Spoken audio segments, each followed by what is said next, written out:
As we've seen over the years, the motives for murder are many and varied.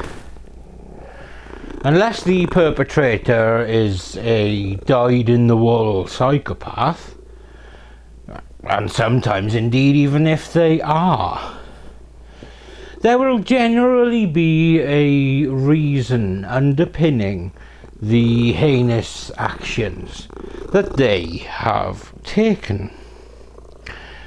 But what I've seen increasingly in the sphere of true crime and the murders that are generally reported on is a rise in the number of cases where people are willing to kill for petty, or indeed, dare I say, silly reasons.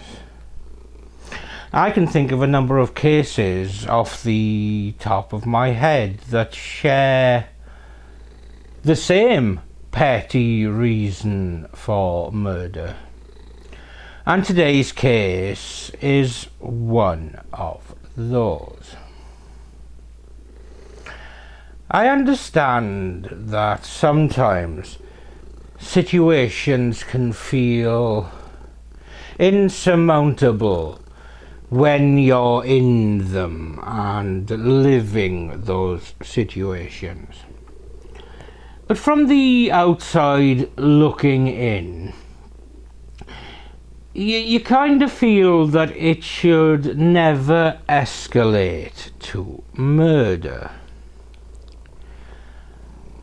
The thing I'm talking about is the living a lie scenario, and perhaps more specifically, lying about attending college or university, as it seems more and more likely that someone is going to be found out. They need to stop that happening at all costs. And generally what this means is that the perpetrator ends up having to strike close to home to stop the shame that would come from being caught in a web of lies. This is the shocking murder of Brenda Powell, and this is Murder of Crow.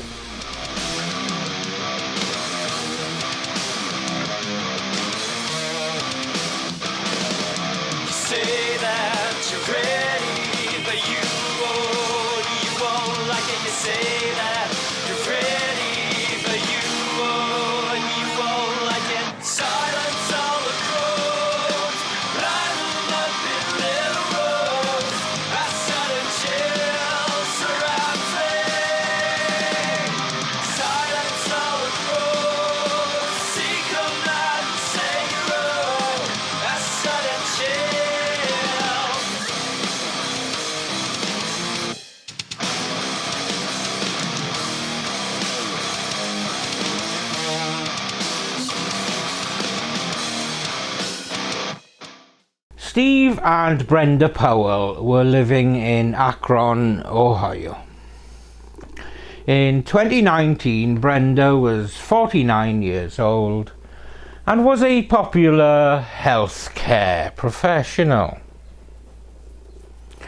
She had spent almost 30 years as a child life specialist at Akron Children's Hospital. But more important than the career that she loved was her role as a mother.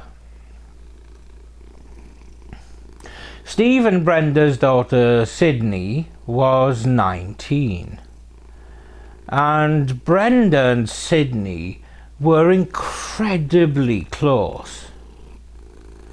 In fact, Steve Powell would say that Brenda and Sydney had an unbreakable bond. According to Steve, as well as Sydney's grandmother, Sydney was a sweet and gentle girl, but was prone to extreme anxiety. Sydney was also reportedly academically gifted in high school and was considered a model student with a high GPA or grade point average. Despite a couple of issues with panic attacks, Sydney managed to graduate with flying colours and indeed land a scholarship to the University of Mount Union in Ohio.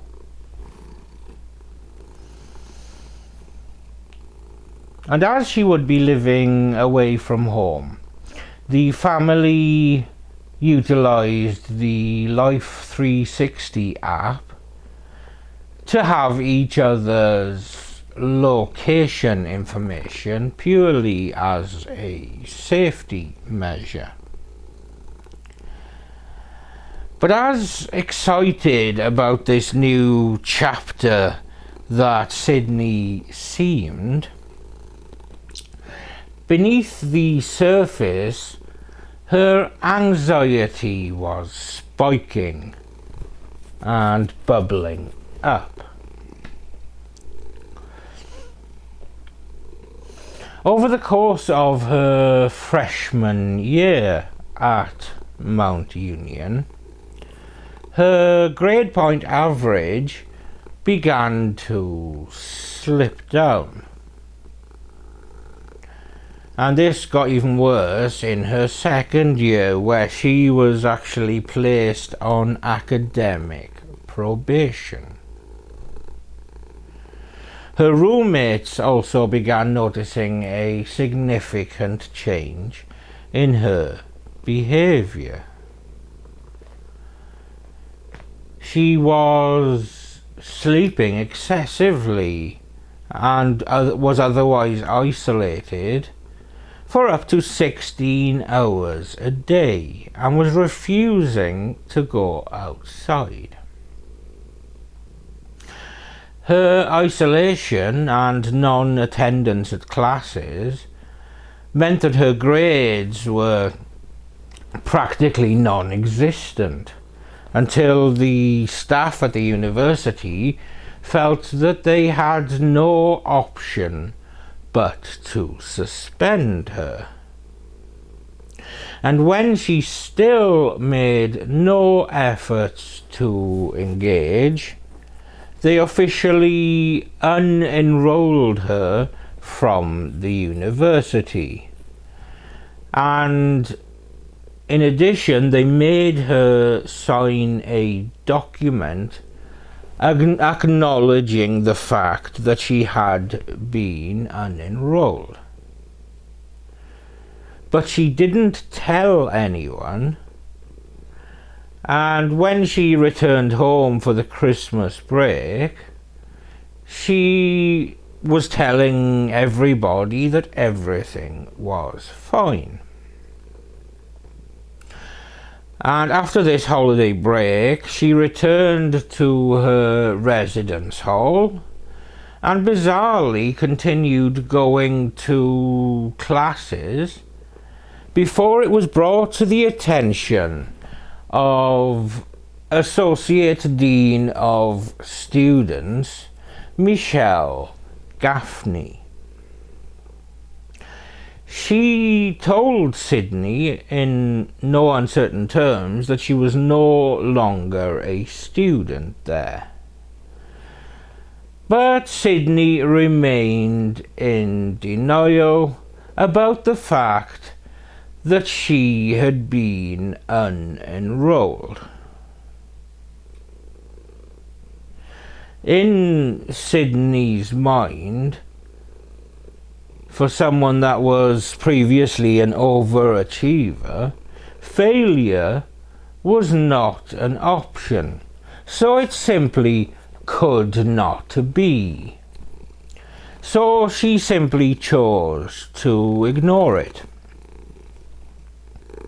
When the day she was told to leave campus came around, Sydney remained stubbornly in her dorm. And eventually staff officials had to call security to remove Sydney from the residence hall. Finally, Sydney agreed to leave and drove back home to Akron. When Sydney arrived at her parents' home, her mother received a notification on the Life 360 app and messaged her daughter asking about her classes and what was going on and why she was at home. Because at this point, obviously, Steve and Brenda Powell were completely unaware that anything was amiss, and Sydney was very keen for it to stay that way.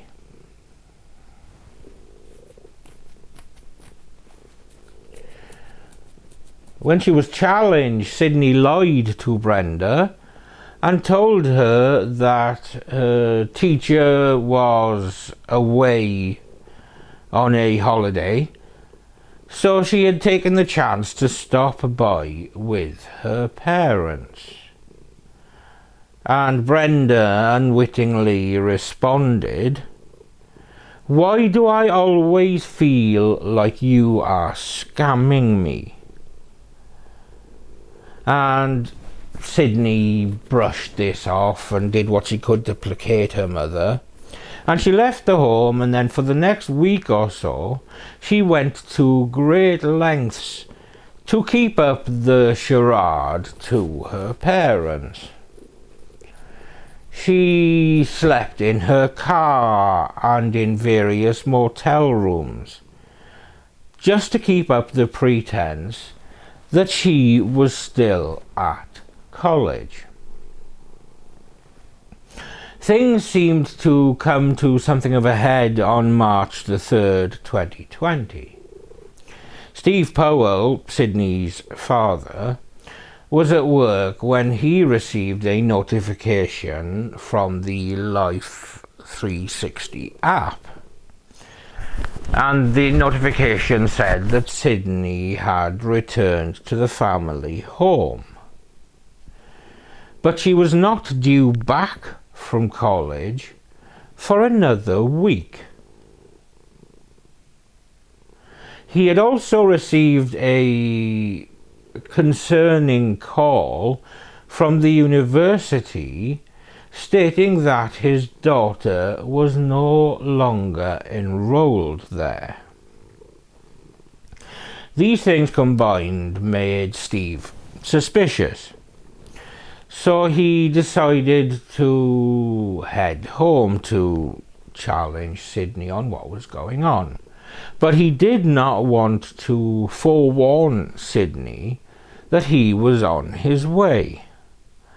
So he left his mobile phone at the office so that Sydney wouldn't see him coming on the Life 360 app. When he arrived home, he found Sydney in the basement, and he questioned her about the university's claims.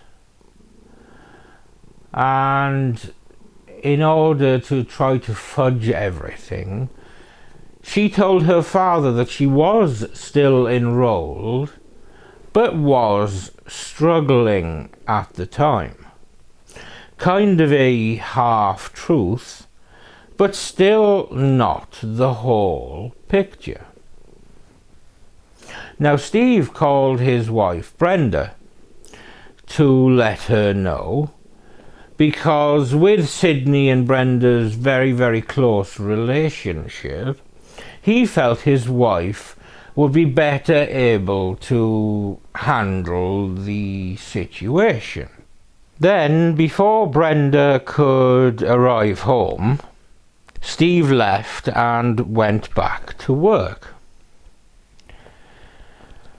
Steve would forever regret his decision not to wait for Brenda, for them to speak to Sydney together, but the reasons for this will become obvious in just a little bit.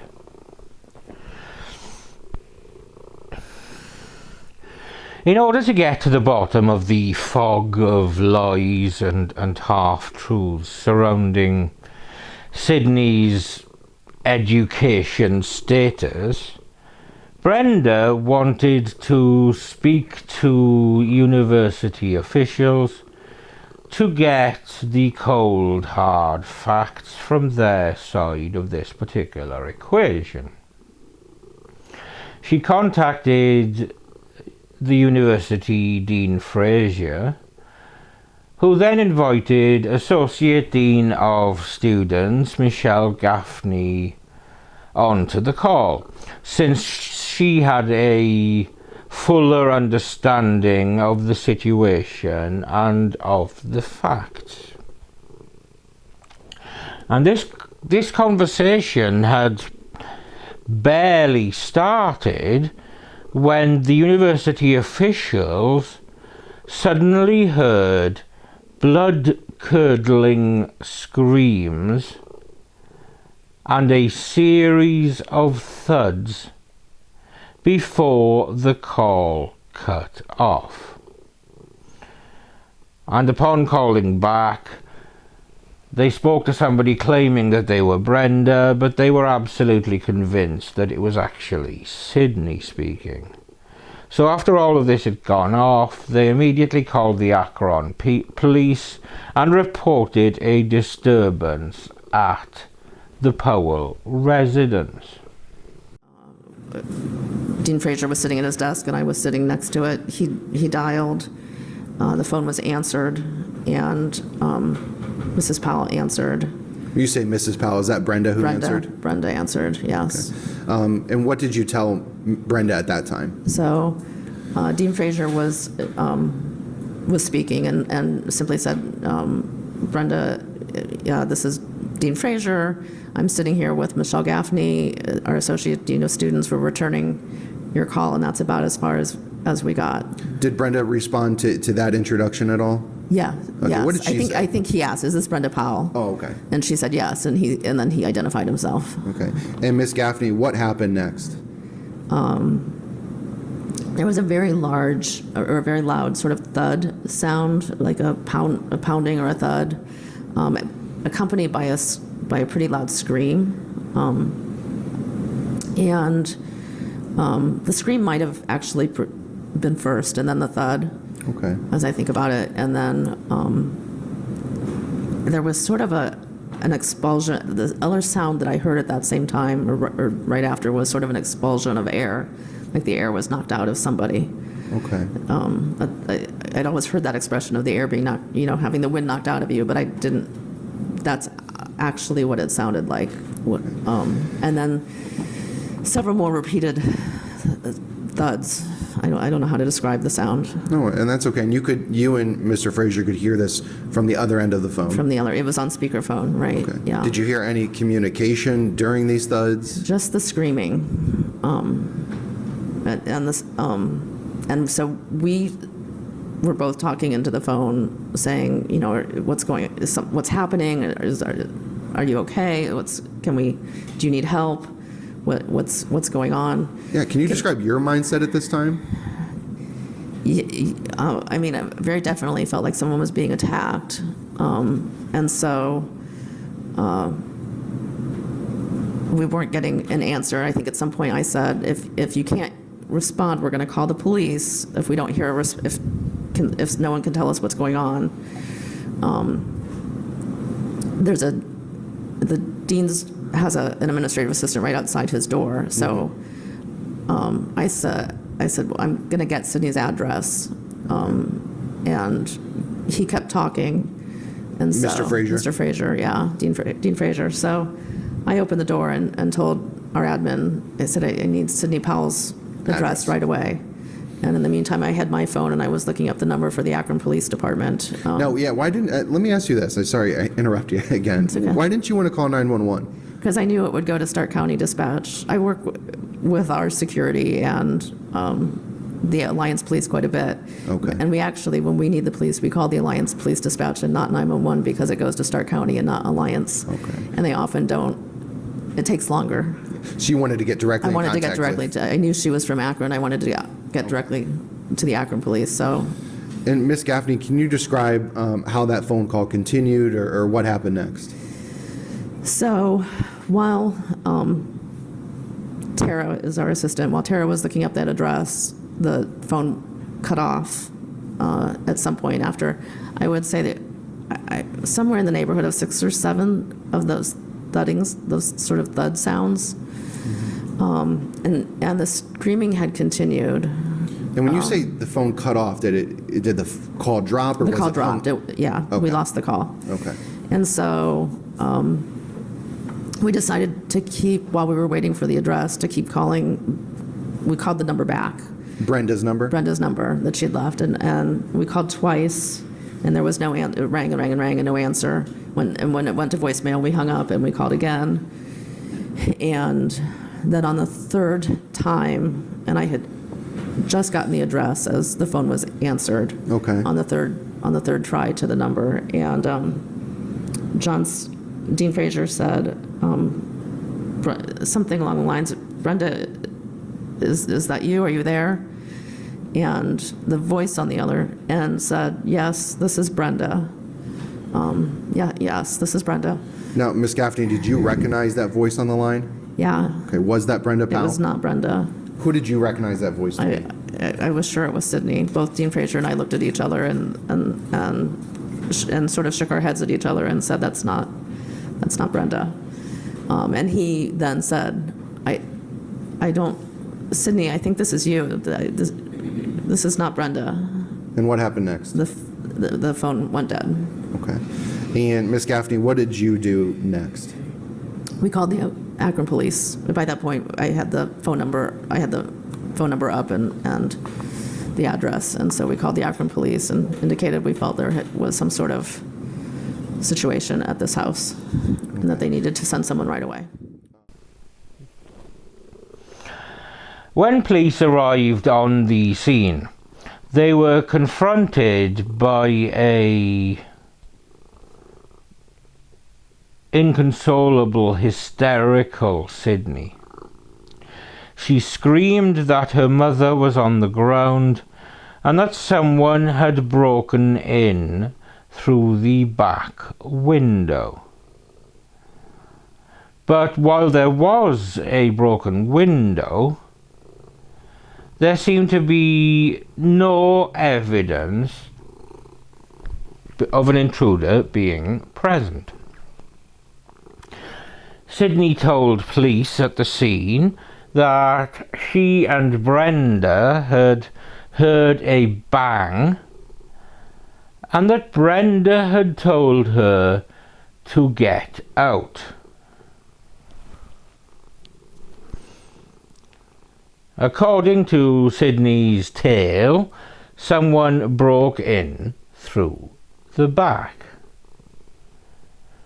But Sydney had several cuts around her knuckles and fingers, as if she had hit a hard object.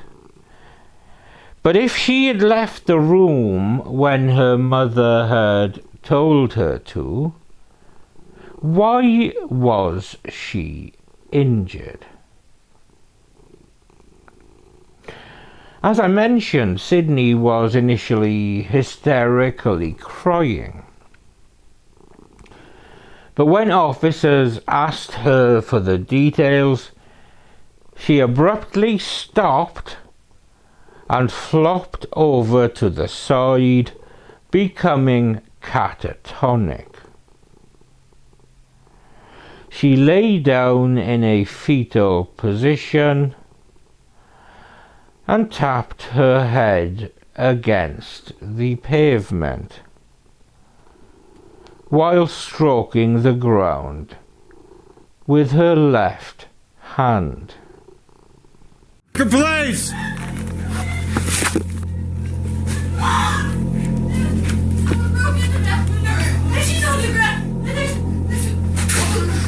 Where's your mom at?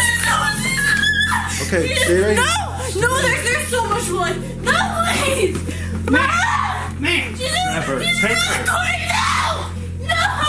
Stop! Hold on, we gotta figure out what's going on. Can you sit down?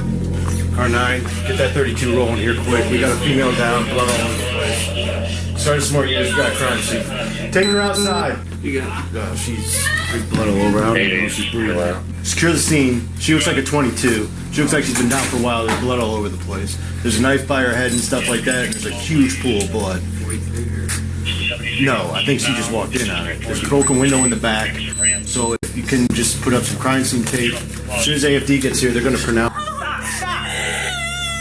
Hold on, we gotta figure out what's going on. Come on. Is she gonna be up? What is your name? Sydney? Are you cut? I don't think so. Yeah, you're cut I somewhere. don't think so. Yeah, your hand. No, I was helping her. I grabbed her. All right, stop. I grabbed the knife. Sydney. I don't know. Okay. I don't know. It's broken in. So you're gonna have to. Daddy! Officers inside there. So I don't know. There go was check so this much lady in the blood. house. Okay. She's got minor cuts. She refused to answer any questions. But officers did note that she kept repeating the words, "Get out," to herself over and over again. Meanwhile, officers inside the house found Brenda inside the master bedroom. She had suffered several blows to the head, and stab wounds were present in her neck. Beside her lay a cast iron skillet and a steak knife, both items from their own kitchen. She was rushed to the hospital, but was sadly pronounced dead not long after she had arrived. The mother that Sydney was so close to was dead, and it seemed to have been by Sydney's own hand.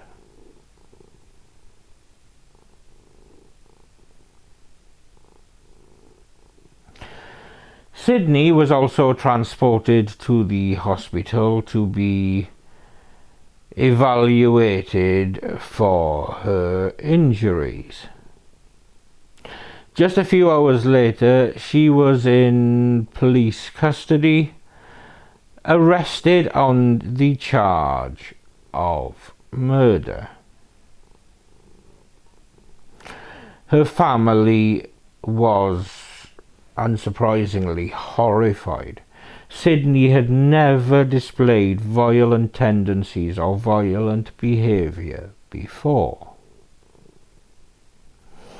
After she was officially arrested, she was taken to a psychiatric facility for a 72-hour evaluation. She was diagnosed as suffering from a bout of psychosis and had apparently also entered her first schizophrenic episode. It seemed that Sydney had been losing her grip on reality for many months, and she claimed that she had suffered from auditory and visual hallucinations during this time. So why did she choose to conceal it?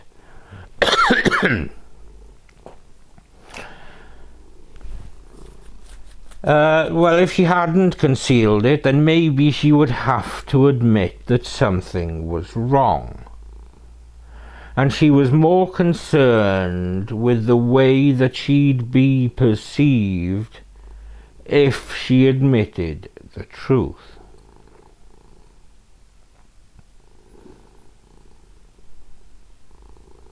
There were several issues afoot with her mental health.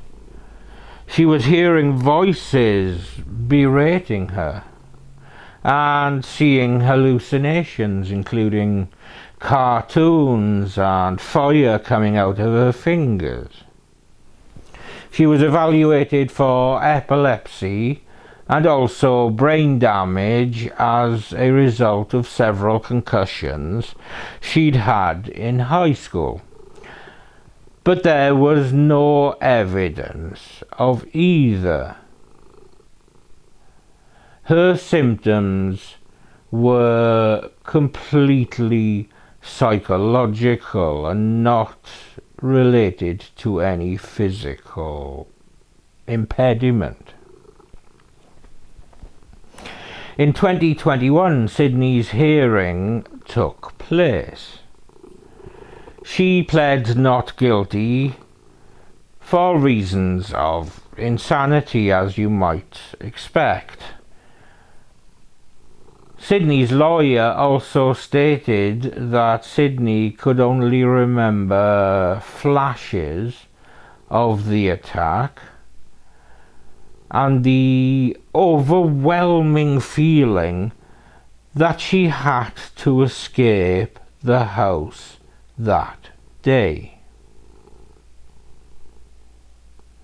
The prosecution argued that Sydney did not meet the requirements of an insanity defense, as she had had the presence of mind to stage the crime scene, including the breaking of the rear window, and also the clarity to continue to lie to police, her parents, and university staff across the many months leading up to the murder.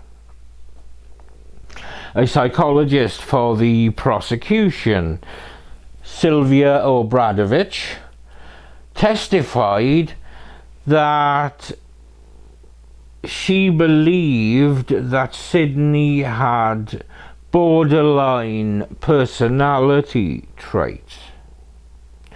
She had examined over 10,000 pages of Sydney's internet history and mobile data, and all signs pointed to normal activity, which did not correlate with psychosis. On September the 20th, 2023, after hearing closing arguments, the jury deliberated and found Sydney guilty of murder, of felonious assault, and of tampering with evidence.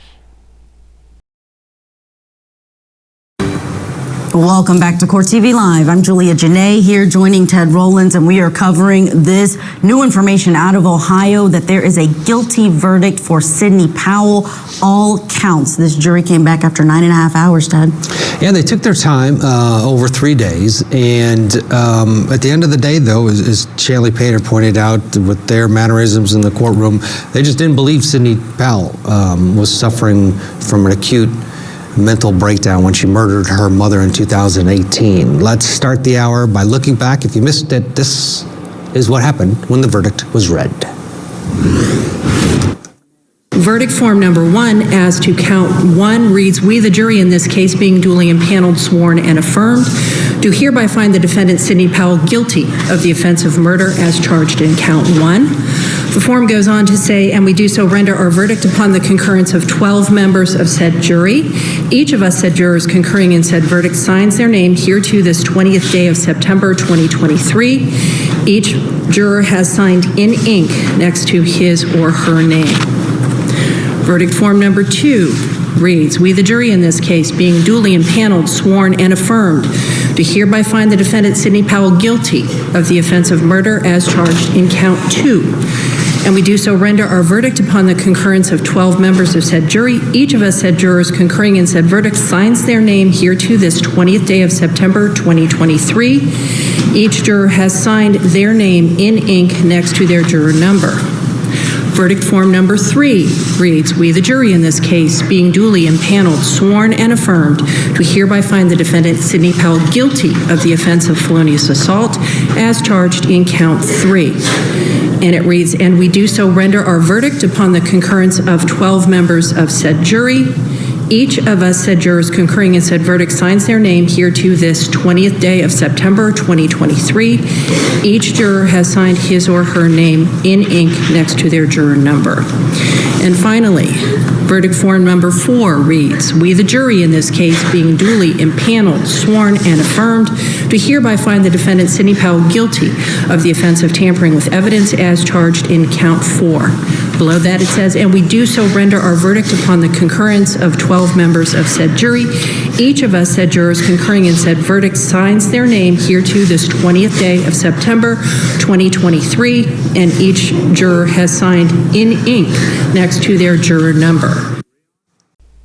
Upon hearing the verdict, Sidney broke down in tears, and she also refused to give a statement.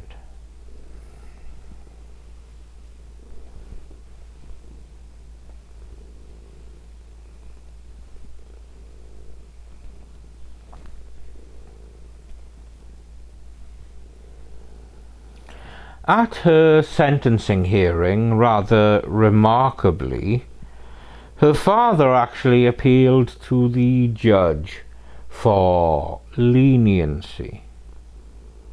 She was later sentenced to life in prison, but will be eligible for parole after serving 15 years.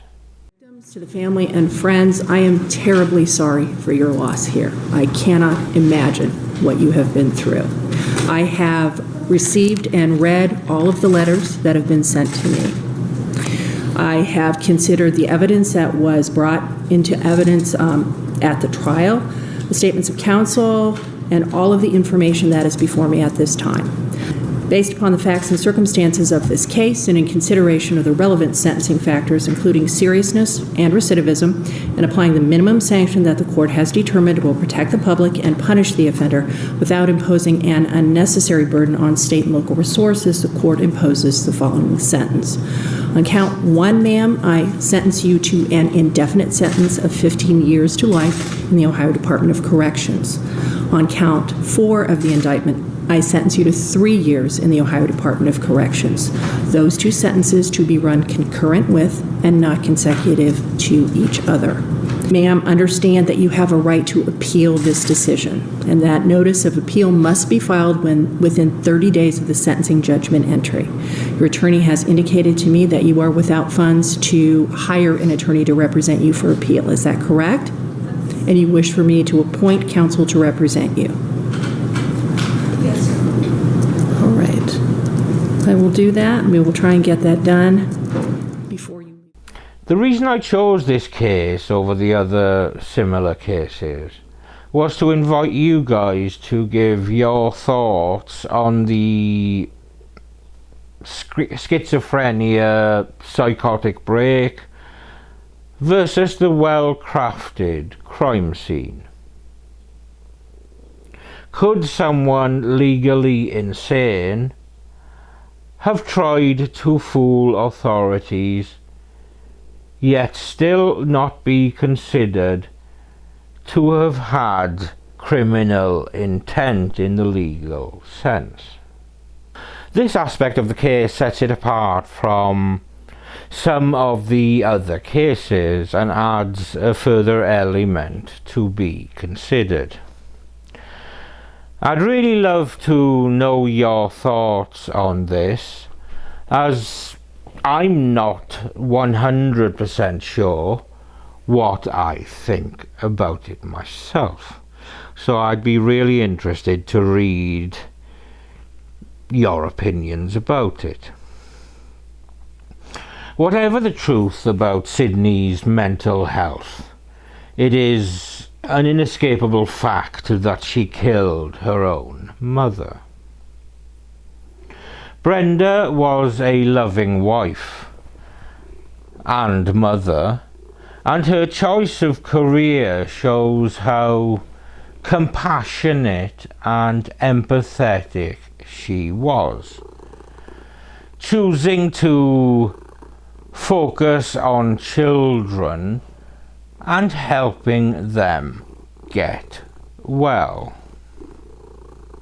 She was clearly a pro-social person, and she and her husband doted on their daughter and were enormously proud of her. If she had known that Sydney was struggling,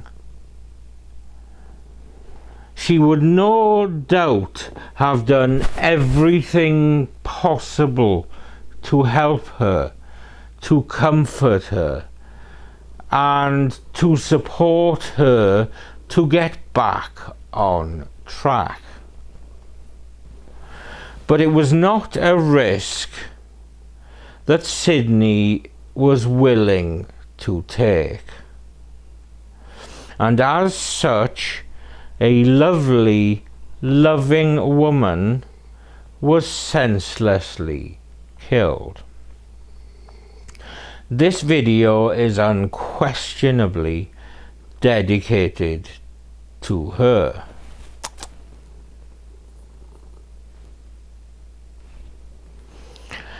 Thank you for watching another episode of Murder of Crows. I'm Steve. This ignorant apeth over here is Samson.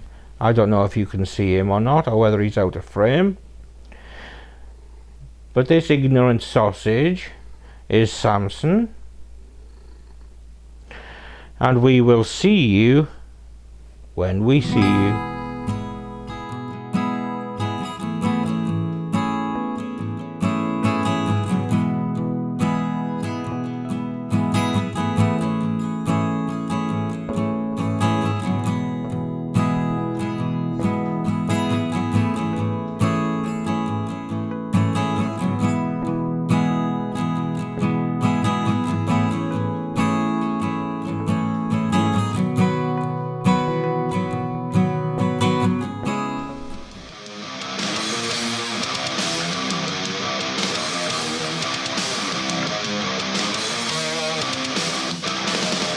Say that you're ready.